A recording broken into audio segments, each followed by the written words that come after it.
guys, Rewinds here, and today I'm bringing you guys some more Boruto spoilers for Manga Chapter 57. So, OrganicDinosaur came out with some more translations for what's going to be going on in the chapter. It'll be covering pages 1 through 11, so a quarter of the chapter. So, there's a lot of content here. I haven't read it myself yet, so let's jump into it.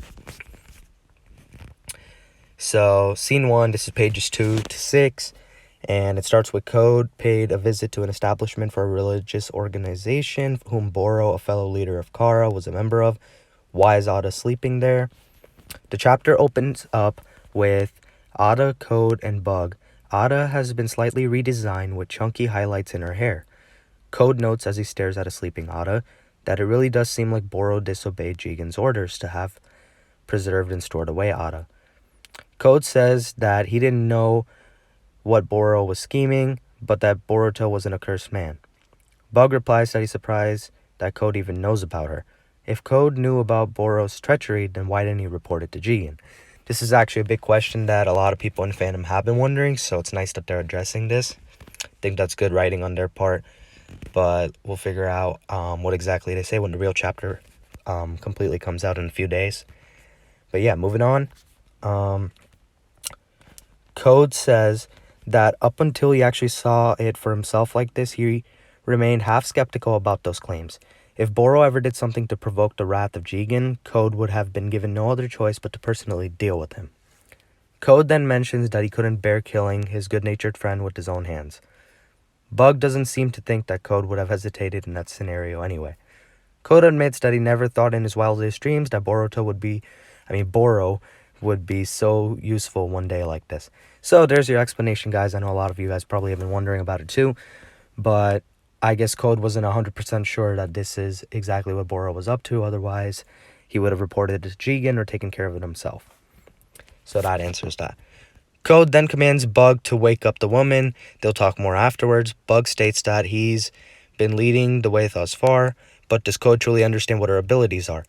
She's the one who knows everything about this world. That's all he's heard about Ada, actually. Bug is nervously sweating as he doesn't really know what will happen next and what Code's intentions are with Ada. Code doesn't seem to like what Bug has been insinuating about his motives and tries to get him to speak up more clearly. Bug, you'll never make her obey you. Bug says, you'll never make her obey you even if you tried to with brute force. Ada is just on a whole nother level. So this is making Ada seem pretty interesting, in my opinion. We'll see how this confrontation or this meeting goes between the two. Code then suddenly extends his claws and then slashes open the door to Ada's pod to Bug's astonishment. A lot of gas billows out from the new opening.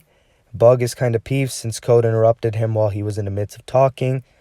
Code then stares back at Bug, saying that he wants to hear the story directly from the person themselves. If Bug opposes this suggestion, he will be killed. The smoke starts clearing away, and we start to see Ada emerging from it. So that'll be the first 5 pages of the chapter, and then we will transition over here to scene number 2, which will be the Kage meeting that was organized last chapter. So we got the scene changing over here to Naruto and Shikamaru, who are having a remote video conference call. Shikamaru is briefing the 5 Kage who are on screen.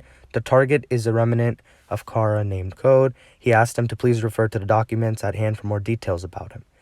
So it seems like the profile has been digitized into something like a bingo book on a tablet. They had recently sent scouts in order to do a raid operation on Kara's hideout, but it was a complete failure. According to Amado's intel, that's because Kara's hideout is located in another dimension. When they need to enter or exit, they'll use a transfer device. These are scattered across many locations. However, the patrol has reported back that none of them appear to work anymore. Either that or they've been damaged.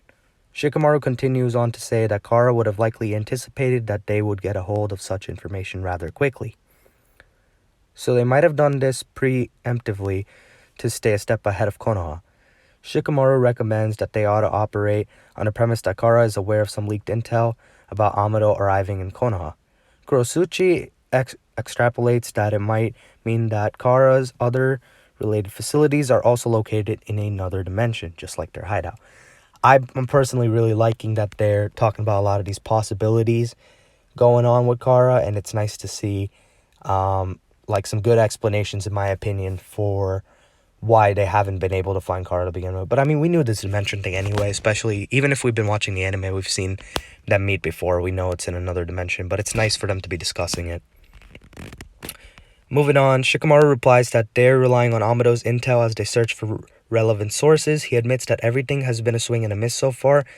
It would be foolish for someone like that to be nonchalantly hanging around anyway. Darui laments that it seems like they haven't found any more leads, and so what should they do now?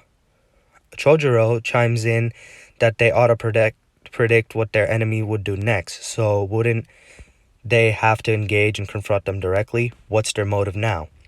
Shikamaru responds that there are two major concerns.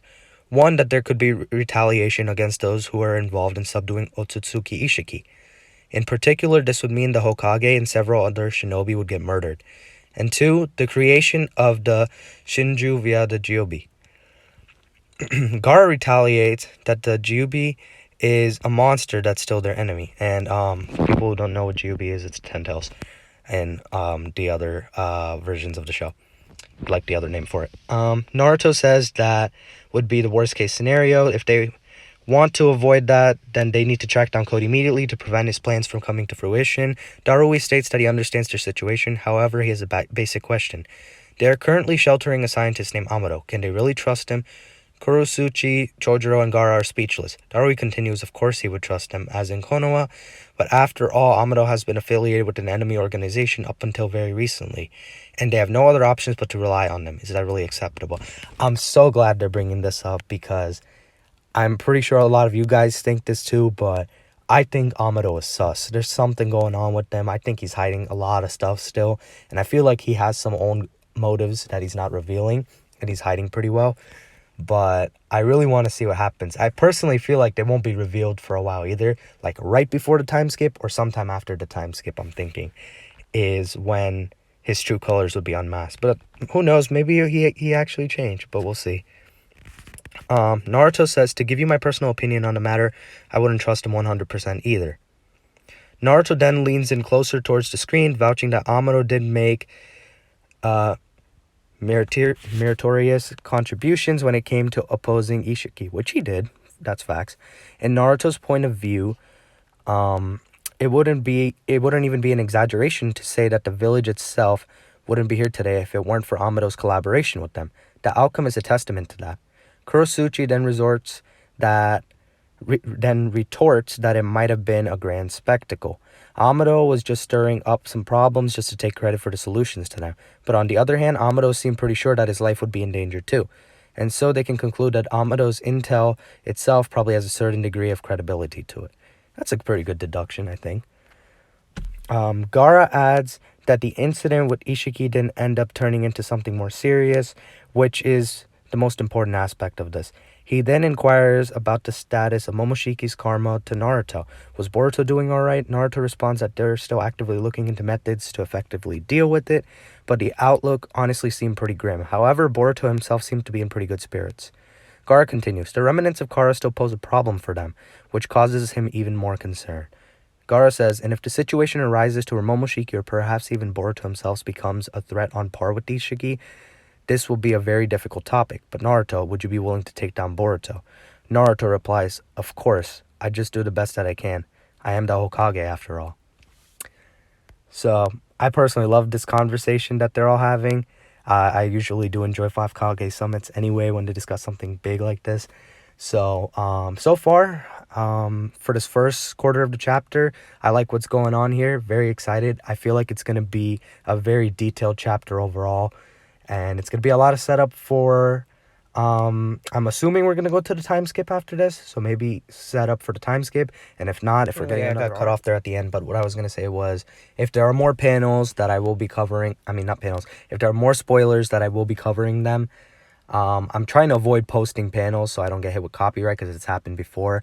But if there's anything huge on the Boruto spoilers, I'll be sure to cover them. I'm also probably going to be covering the Dragon Ball Super spoilers coming out for the chapter this month as well. So look forward to that if you're a fan of that. But that's going to be it for the video. Be sure to leave a like if you enjoyed. Subscribe if you're new. I hope you guys have a good day or night. I'm Rewinds, and I'm out.